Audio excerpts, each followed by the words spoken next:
মুরগির বাচ্চা গরমকালে পালন করতে সুবিধা বা ব্রুডিং করতে সুবিধা, কিন্তু কথায় আছে যে জিনিসটা অতিরিক্ত হয়ে যায় সেটা অসুবিধা হয়ে দাঁড়ায়। বর্তমানে প্রচুর গরম। এই গরমে অনেকেরই মুরগির বাচ্চা ডিম থেকে ফুটেছে বা অনেকেই মুরগির বাচ্চা ক্রয় করে এনেছে। আপনি সঠিক পদ্ধতি জানেন না বলেই আপনার অনেক মুরগির বাচ্চা মারা যেতে পারে বা মারা যাচ্ছে। আপনি এই গরমে কিভাবে মুরগির বাচ্চা পালন করবেন, কিভাবে ব্রুডিং করবেন, কি করণীয় আপনার, কি করলে আপনার একটা মুরগি বাচ্চাও মারা যাবে না, আজকে আমার এই ছোট্ট ভিডিওতে আলোচনা করব। তাই ভিডিওটা না টেনে শেষ পর্যন্ত দেখুন, আশা করি উপকৃত হবেন। যাদের মুরগির বাচ্চা এখন ডিম থেকে ফোটেনি বা আপনি ক্রয় করে আনেননি, আপনার জন্য ভিডিওটা আরও বেশি গুরুত্বপূর্ণ। হয়তো তখন আমার এই ভিডিওটা ইউটিউবে থাকবে না, কিন্তু আপনি যদি জেনে রাখেন গরমকালে কিভাবে মুরগির ব্রুডিং পদ্ধতি করতে হয়, কিভাবে পালন করতে হয়, তাহলে আপনি পরবর্তীতে সমস্যাগ্রস্ত হবেন না। আর যাদের মুরগির বাচ্চা আছে তাদের জন্য এই ভিডিওটা অত্যন্ত গুরুত্বপূর্ণ। আসসালামু আলাইকুম বন্ধুরা, আমি ফাহিম আছি আপনাদের সাথে। নিয়ে এসেছি নতুন আরেকটি ভিডিও। আজকের এই ভিডিওতে আলোচনা করব এই গরমে আপনারা কিভাবে 1 থেকে 7 দিন আপনাদের মুরগির বাচ্চা পরিচর্যা করবেন। এখন 1 থেকে 7 দিন কেন? আপনি যদি 1 থেকে 7 দিন মুরগির বাচ্চা সঠিকভাবে পালন করতে পারেন, পরবর্তীতে মুরগির বাচ্চা যতদিন বাঁচবে আর বেশি রোগে আক্রান্ত হবে না, আপনার মুরগির বাচ্চা সুস্থ থাকবে এবং কি মুরগিটা বড় হলে ভালো থাকবে, সুস্থ থাকবে।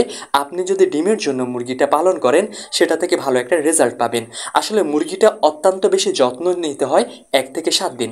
আপনি 1 থেকে 7 দিন যদি অ্যাকুরেটভাবে গড়ে তুলতে পারেন, পরবর্তীতে মুরগিটা যতদিন বাঁচবে ভালো একটা রেজাল্ট দিবে আপনাকে। তাই আমি 1 থেকে 7 দিনই আলোচনা করব। আপনি যদি আজকের ভিডিওটা টেনে টেনে দেখেন তাহলে আপনারা কিছুই বুঝবেন না, গুরুত্বপূর্ণ কথাগুলো টানার মধ্যে চলে যেতে পারে। আজকের এই ভিডিওর প্রতিটা কথাই গুরুত্বপূর্ণ, তাই না টেনে সম্পূর্ণ ভিডিওটা দেখবেন। জার্মান শব্দ ব্রুড থেকে ব্রুডিং শব্দটি এসেছে, যার অর্থ দাঁড়ায় তাপ দেওয়া। মুরগির বাচ্চা ছোট অবস্থায় শরীরের তাপমাত্রা নিয়ন্ত্রণ করতে পারে না। এ সময় তার ডানা না থাকার কারণে তাপ ধরে রাখতে পারে না। এজন্য মুরগির বাচ্চাকে তাপ দিতে হয়। আপনারা আশা করি বুঝতে পেরেছেন কেন আমরা মুরগির বাচ্চাকে তাপ দেই। মুরগির বাচ্চার শরীরে তখন পালক থাকে না, ডানা থাকে না, ছোট ছোট পশম থাকে। এটাতে মুরগি তার শরীরের তাপ ধরে রাখতে পারে না, বাচ্চা মুরগি। তাই আমরা কৃত্রিম উপায়ে তাপ দিয়ে থাকি। অনেকেই ভুলটা করে থাকে। মুরগির বাচ্চা ডিম থেকে ফোটার পর কিছুক্ষণ পরেই অনেকে খাবার দিয়ে ফেলে। একটা সময় তাদের মুরগির বাচ্চাগুলো আর বেঁচে থাকে না, মারা যায়। তাই সম্পূর্ণ নিষেধ। কমপক্ষে মুরগির বাচ্চাকে 16 ঘন্টা খাবার দেওয়া যাবে না, 12 থেকে 16 ঘন্টা। আপনি আপনার মুরগির বাচ্চাকে অবশ্যই পানি দিতে হবে, হয় লাইসোবিটের পানি দিতে হবে, না হলে লেবুর রসের পানি দিতে হবে আপনার মুরগির বাচ্চাকে। ডিম থেকে ফোটার পর কিছুক্ষণ পরেই মুরগির বাচ্চাকে লেবুর রসের পানি বা লাইসোবিটের পানি দেবেন, যে কোনো একটার পানি দেবেন। আমাদের সমাজের অনেকেই ডিম থেকে বাচ্চা ফোটার পর কিছুক্ষণ পরেই মা থেকে মুরগির বাচ্চাকে আলাদা করে ব্রুডিং পদ্ধতিতে মুরগি পালন করে, মানে কৃত্রিম তাপ দিয়ে। এখন প্রচণ্ড গরম, এখন কি সে লাল লাইট ব্যবহার করবে? হ্যাঁ, অবশ্যই লাল লাইট ব্যবহার করতে হবে। এখন আপনি বলতে পারেন যে তাহলে তাপমাত্রা বেশি হয়ে যাবে না? মুরগির বাচ্চার ব্রুডিং পদ্ধতির ক্ষেত্রে তাপমাত্রা প্রয়োজন 35 ডিগ্রি, কিন্তু বর্তমানে এমনিতেও গরম থাকে 35 ডিগ্রির উপরে। কিন্তু তবু আপনাকে লাল লাইট ব্যবহার করতে হবে। কেন? এই লাল লাইটটা মুরগির শাল দুধের মতো। আমরা যখন জন্মের পর প্রথম দুধটা খাই মায়ের, সেটা কিন্তু শাল দুধ হয়ে আমাদের শরীরে অ্যান্টিবডি তৈরি করে। আমরা যতদিন বাঁচি ততদিনই ওইটা আমাদের শরীরে কাজ করে, রোগ প্রতিরোধ ক্ষমতা বৃদ্ধি করে। তেমনি আপনি প্রথম যে তাপটা দেবেন সেটা মুরগির শরীরে অ্যান্টিবডি তৈরি করবে। মুরগির বাচ্চাটা যতদিন বাঁচবে তার শরীরে রোগ প্রতিরোধ ক্ষমতা বৃদ্ধি করতে সহায়তা করবে। এখন আমাকে অনেকে বলতে পারেন তাহলে তো আমাদের মুরগির ব্রুডিং নিউমোনিয়া লেগে যাবে, ঠান্ডা লেগে যাবে অতিরিক্ত গরম থেকে। আপনার মুরগির বাচ্চার কিচ্ছু হবে না, কারণ মুরগির বাচ্চা তার শরীরে তাপ ধরে রাখতে পারে না, যেহেতু তার পালক নেই। আপনার ব্রুডিংয়ের জায়গাটা এই অতিরিক্ত গরমে একটু বড় করে নিতে হবে। আপনি যদি একটু বড় করে নেন তাহলে আপনি যেখানে লাল লাইট দেবেন, যেই মুরগিটার তাপের প্রয়োজন সেই মুরগিটা ওই লাল লাইটের নিচে এসে বসবে। আর যেই মুরগিটার অতিরিক্ত শরীরে তাপ হয়ে যাবে সে কিন্তু এই লাল লাইট থেকে সরে যাবে। যখন লাল লাইটে থেকে সরে যাবে তখন বাচ্চার শরীরে কিন্তু ওই লাল লাইটের তাপটা লাগবে না, তখন আর ওই অতিরিক্ত গরম তার শরীরে লাগবে না। কিন্তু যে বাচ্চা মুরগিটা তাপের প্রয়োজন, যেই মুরগির বাচ্চা তার শরীরে তাপের নিয়ন্ত্রণ হারিয়ে ফেলবে, সেই বাচ্চাটা অবশ্যই তাপের মধ্যে আসবে, মানে লাল লাইটের নিচে আসবে। তাই আপনাকে অবশ্যই যতই গরম পড়ুক এই লাল লাইটটা ব্যবহার করতে হবে। তুলনামূলক একটু উপরে ব্যবহার করবেন। আমরা শীতকালে একটু নিচেই ব্যবহার করি লাল লাইটগুলো। আপনি উপরে ব্যবহার করলে সুবিধা হবে কি, আপনার মুরগির শরীরে অতিরিক্ত তাপ লাগবে না, আপনার মুরগির শরীর ঘামাবে না। কিন্তু এই লাল লাইটটা প্রয়োজন, কারণ মুরগির শাল দুধ হিসাবে এই তাপটা ব্যবহার করা হয় এবং কি মুরগির পেটের ভেতর কুসুম থাকে। কুসুমটা কি, যখন মুরগিটা ডিমের ভেতরে থাকে তখন ওই হলুদ কুসুমটা খেয়েই মুরগি ডিমের ভেতর বেঁচে থাকে।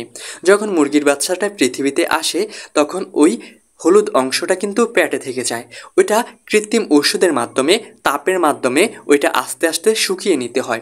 আপনি যদি লাল লাইটের ওই তাপটা না দেন তাহলে ওই কুসুমটা কিন্তু শুকাবে না, এমনকি একটা সময় মুরগির বাচ্চাগুলো নাভি ইনফেকশনে মারা যাবে।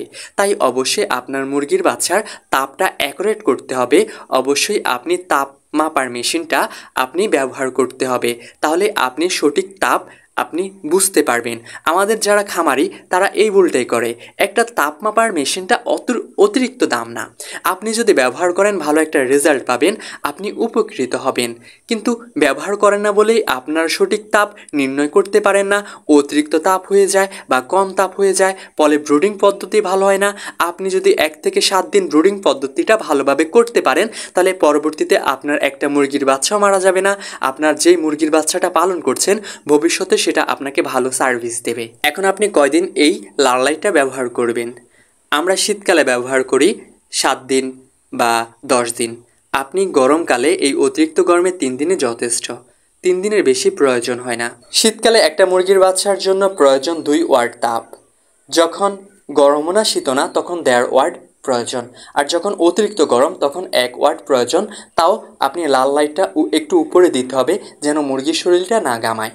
এভাবে আপনার মুরগির বাচ্চাকে তাপ দিতে হবে। যেহেতু 1 থেকে 7 দিন ব্রুডিং পদ্ধতিটা সবচেয়ে গুরুত্বপূর্ণ, আপনারা 1 থেকে 7 দিন কি ওষুধ ব্যবহার করবেন এবার আলোচনা সেটাই করা যাক। ওষুধ বিষয়ে আলোচনা করার আগে একটা কথা বলি, এতদিন অনেকে আমাকে ফেসবুকে খুঁজতেন, পাননি।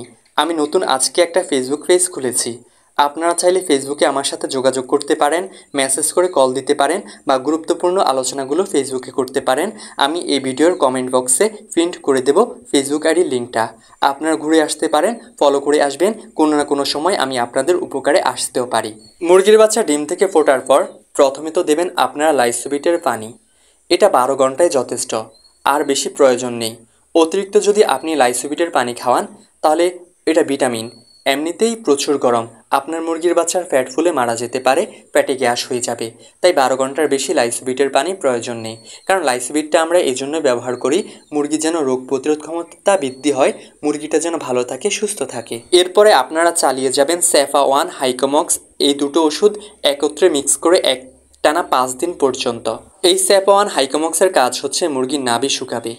আপনার মুরগির যদি অ্যাকুরেটভাবে আপনি নাভি শুকিয়ে নিতে পারেন, যদি পেটের কুসুমটা আপনি ধ্বংস করে দিতে পারেন, পেটে যদি মুরগির কুসুমটা না থাকে, তাহলে আপনাদের মুরগি যতদিন বাঁচবে সুন্দর মতো বাঁচবে এবং কি রোগে তেমন একটা আক্রান্ত হবে না।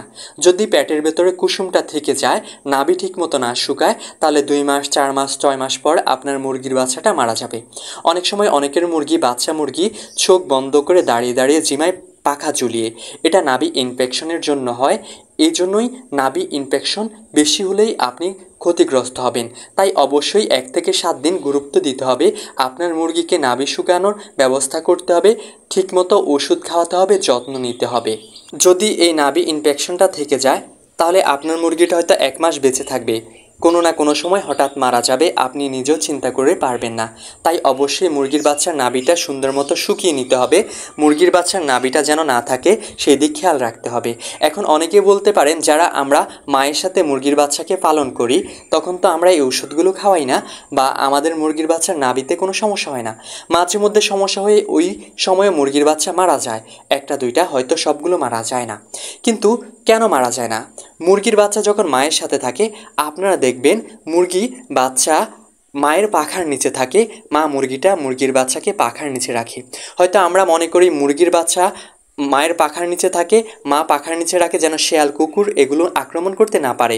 এটা মূলত মা রাখে মুরগির বাচ্চা তাপের প্রয়োজন, কারণ সে তাপ নিয়ন্ত্রণ করতে পারে না। পেটের ভেতর যেন কুসুমটা শুকিয়ে যায়, পেটের ভেতর যেন কুসুমটা না থাকে, ওই তাপে আস্তে আস্তে ধীরে ধীরে ওই কুসুমটা শুকিয়ে যায়। সেজন্য মুরগির বাচ্চারা তাপ নেয় এবং কি মা মুরগিটা তাপ দেয়। সেজন্য আপনারা ওই সময় ওষুধটা প্রয়োগ করতে হয় না, আপনারা ওই সময় ক্ষতিগ্রস্ত হন না। কিন্তু আপনারা যদি মুরগির বাচ্চাকে মা থেকে আলাদাভাবে পালন করেন, তাহলে আপনাদের মুরগির বাচ্চাকে এই ওষুধগুলো প্রয়োগ করতে হবে এবং কি কৃত্রিম তাপ দিতে হবে। একটু বলে রাখি, আপনারা যদি মুরগির বাচ্চাকে মা থেকে আলাদা করে পালন করেন, সুবিধাটা কি?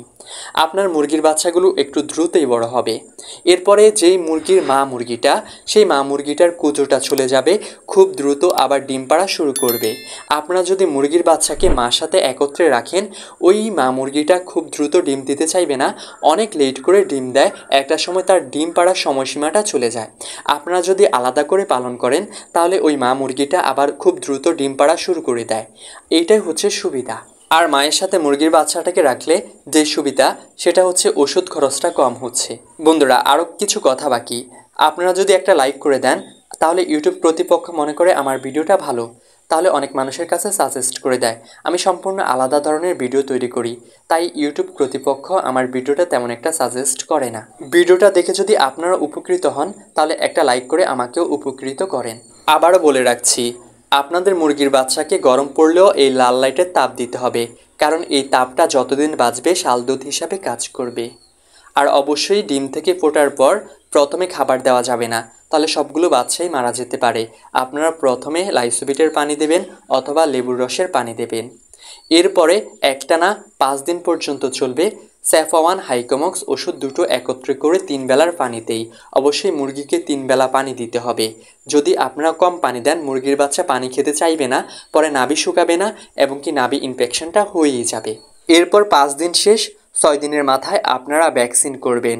অবশ্যই অতিরিক্ত গরমে দিনের বেলায় তো ভ্যাকসিন করা যায় না, আপনারা বৃষ্টির জন্য অপেক্ষা করবেন, প্রয়োজনে 2-3 দিন পর ভ্যাকসিন করবেন। তবুও অতিরিক্ত গরমে মুরগির বাচ্চাকে ভ্যাকসিন করবেন না। ভ্যাকসিনের আগে লাইসোবিটের পানি ব্যবহার করবেন, ভ্যাকসিন করবেন, ভ্যাকসিনের পরে লেবুর রস বা লাইসোবিটের পানি ব্যবহার করবেন। আর যদি বাসায় এডি থাকে, এডি পানি ব্যবহার করবেন, সেটা সর্বোচ্চ উত্তম কাজ। তো বন্ধুরা, আজকের ভিডিওটা এই পর্যন্তই। যদি ভিডিওটা ভালো লাগে একটা কমেন্ট করবেন, আপনাদের কমেন্ট পড়তে ভালো লাগে। আর এতক্ষণ আপনাদের মাঝে ছিলাম আমি মোহাম্মদ ফাহিম হোসাইন। আল্লাহ হাফেজ, আসসালামু আলাইকুম।